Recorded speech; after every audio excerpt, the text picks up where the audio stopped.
The words are carved into the institution itself for the increase and diffusion of knowledge. That was the founding promise of the Smithsonian Institution, signed into law by President James K. Polk on August 10, 1846. It was funded entirely by the estate of a British scientist, James Smithson, a man who never once set foot in America, yet left his entire fortune to a country he had never seen. Why? So it could build something lasting, a place dedicated to knowledge, preserving it, sharing it, protecting it for all of humanity.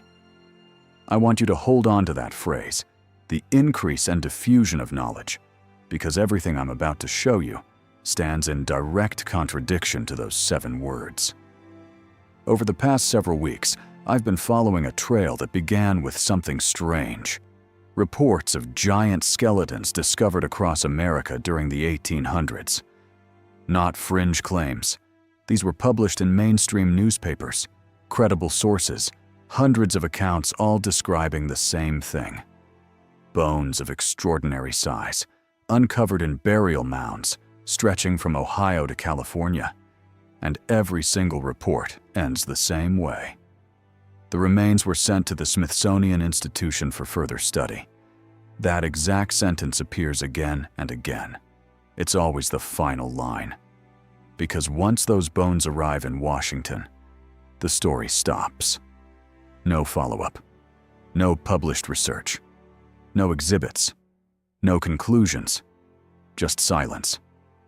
So I asked the simplest question I could. What happened after they got there? The answer is worse than I expected. Not just because of what may have happened, but because of the system that ensures no one can ever prove it. Let's start with something most people don't realize. Today, the Smithsonian holds over 157 million items in its collections. That number is publicly available, published on their own website. But here's what they don't emphasize. Only about 1% of those items are on display at any given time. That means more than 155 million objects are hidden away, stored in vaults, warehouses, climate-controlled facilities, and restricted archives the public will likely never see. The largest of these facilities is the Museum Support Center in Suitland, Maryland. It's made up of 5 massive buildings, called pods, each about the size of a 3-story football field. Together, they hold over 54 million items. This is where the Department of Anthropology collections are kept, the National Anthropological Archives, the Human Studies Film Archives. And it's not open to the public. If you want access to biological anthropology collections, human remains, you need to submit a special research request at least 90 days in advance. And even then, it goes through layers of additional review. Restricted access, inside restricted access. But here's the detail that stopped me cold. The Smithsonian Institution is not subject to the Freedom of Information Act. Technically, it isn't classified as a federal agency. It's a trust instrumentality of the United States, which means you cannot file a FOIA request to access its records. Instead, it operates under its own internal policy, Smithsonian Directive 87. In other words, the Smithsonian decides what the Smithsonian reveals.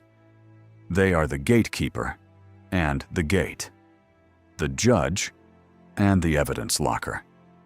And they've held that position for nearly 180 years. Now let me take you back. January 24th, 1865. Washington, D.C., a freezing afternoon. Inside the Smithsonian Castle, Joseph Henry, the institution's first secretary, is working in his office when he hears something strange. A faint crackling sound above him. Within minutes, the building is on fire. A stovepipe had been improperly installed days earlier, feeding heat into the walls instead of a proper flue. Embers smoldered unseen until they finally ignited. And when they did, the fire spread fast. It tore through the building, destroying the picture gallery, the lecture hall, the regent's room, Henry's office. Gone in hours were over 200 irreplaceable oil paintings of Native American leaders. Gone were James Smithson's personal belongings, his manuscripts, his minerals, his scientific notes. Nearly 100,000 letters and reports documenting the institution's first 2 decades were reduced to ash. Every piece of founding correspondence, every early intake record, every collection log from 1846 to 1865. All gone. The New York Times called it a national calamity. And here's why that matters. When researchers today ask the Smithsonian to account for specific items from those early years, the answer is always the same. There are no records. Not because they never existed, but because they burned. In an institution built to preserve knowledge, the foundational records of that knowledge were destroyed, and there is no independent way to verify what entered those doors and what didn't during its most formative years. And that's where the real story begins. The year is 1879. Congress establishes the Bureau of Ethnology within the Smithsonian and appoints a man named John Wesley Powell as its director. Powell wasn't just any academic. He was a Civil War veteran who had lost his right arm at the Battle of Shiloh. He was also a national figure, famous for leading the first expedition down the Colorado River through the Grand Canyon. Brilliant, driven, politically connected. And he had a very clear idea of what American history was supposed to look like. In 1882, Congress gave Powell $5,000 and a direct mission: investigate the mound builders. Across the eastern United States, stretching from the Great Lakes down to the Gulf of Mexico, there were thousands of massive earthworks, enormous burial mounds. Some contained chambers, underground vaults, intricate artifacts made of copper, mica, even unknown alloys. And inside many of them, bones. Bones that didn't seem to match anything in the accepted historical record. The public was fascinated. Who built these structures? What civilization existed here before? And what happened to them? But Powell's answer was already decided before the investigation even began. To lead the project, he appointed Cyrus Thomas. Thomas wasn't an archaeologist, not an anthropologist. He was an entomologist, a specialist in insects. A man who studied bugs was now in charge of answering one of the biggest archaeological questions in American history. Thomas spent 12 years on the project. In 1894, he published his findings, over 700 pages long. And those pages said exactly what Powell wanted them to say. Native Americans built the mounds. There was no lost civilization, no anomalous remains, no mystery left to solve. Case closed. But Powell didn't just close the case, he closed the door entirely. Through the Bureau of Ethnology, he issued directives stating that no anthropological research should entertain theories of lost tribes or pre-Columbian contact with other civilizations.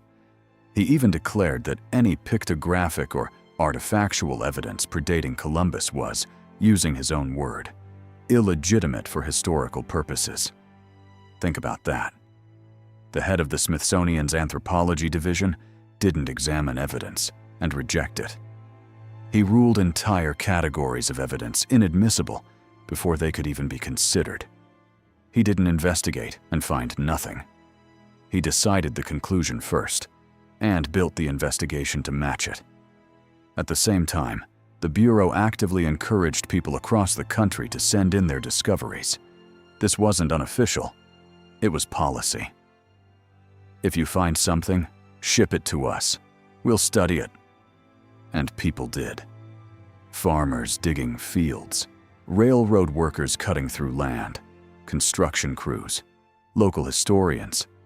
They boxed up bones and artifacts and sent them east, straight to Washington. In 1883, a Smithsonian field team led by Professors Norris and Thomas conducted excavations in West Virginia. They opened 50 burial mounds, and in their own official report, they documented something unusual. A skeleton measuring 7.5 feet tall, adorned with heavy copper bracelets. In another chamber, they found a circle of 10 skeletons surrounding a single, larger skeleton placed at the center. They described underground vaults, copper ornaments, mica ceremonial objects. These details weren't rumors. They were written into the Bureau of Ethnology's own annual reports. But when I compared earlier editions of those reports to later printings, something changed.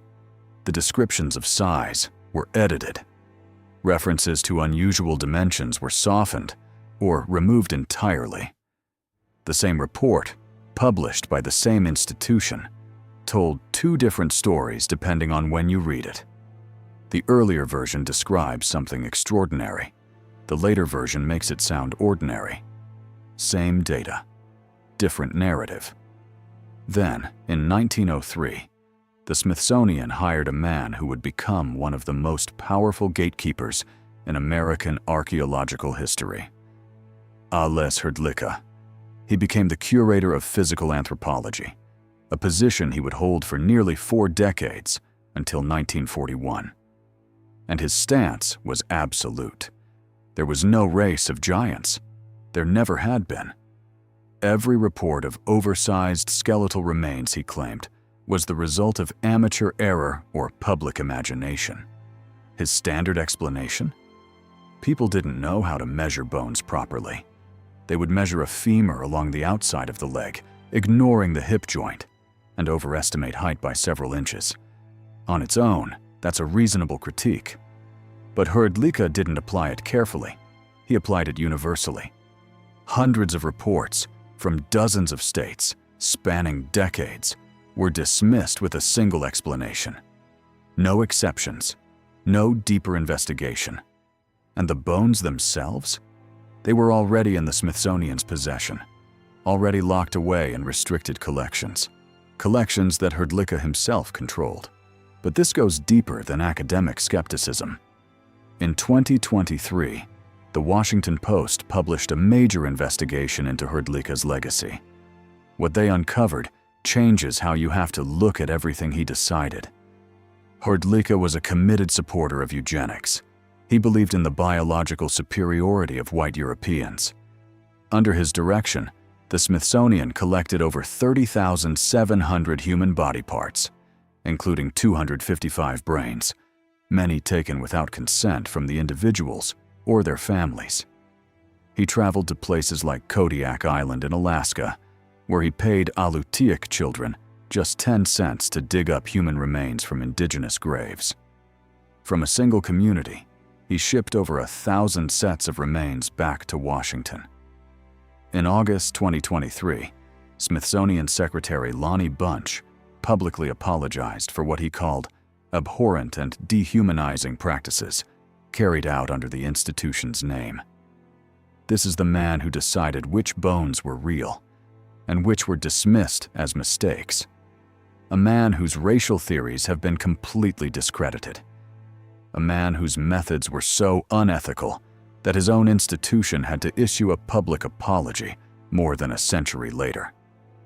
And yet, his conclusions about anomalous skeletal remains still stand. No one has reopened those files. No one has taken those bones out of storage and re-examined them with modern tools. No one has challenged the foundation he built. And that raises a question we can't ignore. If the gatekeeper was compromised, what does that mean for everything he locked away? I want to be clear about something, because credibility matters more than spectacle. In 2014, a satirical website published a story claiming the Smithsonian had secretly destroyed thousands of giant skeletons, and that the Supreme Court had forced them to release classified documents proving it. It was completely fabricated. Fiction, the kind of content designed purely for clicks. But it went viral. Millions of people shared it as fact. And whether intentional or not, it had a very real effect. it poisoned the well. Now, anytime someone raises legitimate questions about how the Smithsonian handled unusual skeletal remains, they get lumped in with that hoax. The fake story became a shield. You can't ask real questions because someone once asked fake ones. And I'll concede something else. 19th century newspapers were far from perfect. Sensationalism was common. Exaggeration sold papers. Not every report of a giant skeleton should be taken at face value. Some were likely hoaxes. Some could have been misidentified animal bones. Some were probably measurement errors, exactly the kind Hrdlicka described. But that's not the real issue. The question isn't whether every report was true. The question is why the Smithsonian's own field teams documented unusual remains in official reports. And then those descriptions changed in later publications. The question is why, before 1990, the Smithsonian collected over 18,000 Native American skeletal remains and still holds around 10,000 today. Stored in facilities the public cannot access. Cataloged in systems the public cannot search. Governed by policies the public cannot challenge. The question is why the institution that holds the evidence also controls who gets to examine it. Under rules, it writes and enforces itself. Here's the timeline that keeps me up at night. 1879. Powell takes control of the Bureau of Ethnology. 1882. The Mound Survey begins, with its conclusion already decided. 1894. Cyrus Thomas publishes 700 pages, confirming what Powell had set in motion more than a decade earlier. 1903. Hrdlicka takes over physical anthropology and enforces a policy of total dismissal. And then something strange happens. By the 1920s, newspaper reports of anomalous skeletal discoveries stop. Not because discoveries stopped, because reporting stopped. The system had been perfected. Bones go in. Silence comes out. Findings enter the institution and never reappear as published research. Public interest fades because there's nothing new to report. And meanwhile, the collections keep growing. Quietly. In climate-controlled darkness. Curated by gatekeepers who answer to no external authority. No matter which thread I follow, the pattern repeats. Maps redrawn, encyclopedias rewritten, physical evidence collected and locked away. All by an institution founded, literally carved in stone, to increase and diffuse knowledge. So where did that knowledge go? What's inside the 155 million items the public has never seen? What did Hrdlicka's team catalog and file away in the anthropology collections that no independent researcher has ever re-examined? What's sitting inside those restricted pods in Suitland, behind 90-day approval processes, layered reviews, internal disclosure policies, and exemption from FOIA? I'm not talking about secret vaults filled with forbidden artifacts. I'm talking about something more unsettling. A system where the same institution that holds the evidence also controls who can see it, who can study it, who can publish on it, and what conclusions are considered acceptable. That's not a conspiracy. That's structure. That's an institutional framework built over decades, maintained through bureaucracy, reinforced by professional gatekeeping. And when you question it, when you point to edited reports, missing specimens, restricted collections, and a disgraced curator whose conclusions still shape the official narrative, the response is always the same. Trust us. We're the experts. Stop asking. The Smithsonian was created to increase and diffuse knowledge. But somewhere along the way, between the fire that erased its earliest records and the storage facilities that now hold millions of unseen objects, something changed. Between Powell's predetermined conclusions and Hrdlicka's absolute denials, the mission reversed. Knowledge kept flowing in, but it stopped flowing back out. The buildings still stand. The archives still exist. The collections are still there. And somewhere in Suitland, Maryland, in a facility the size of 3 football fields, those bones are still there too, waiting, not to be discovered, but to be allowed.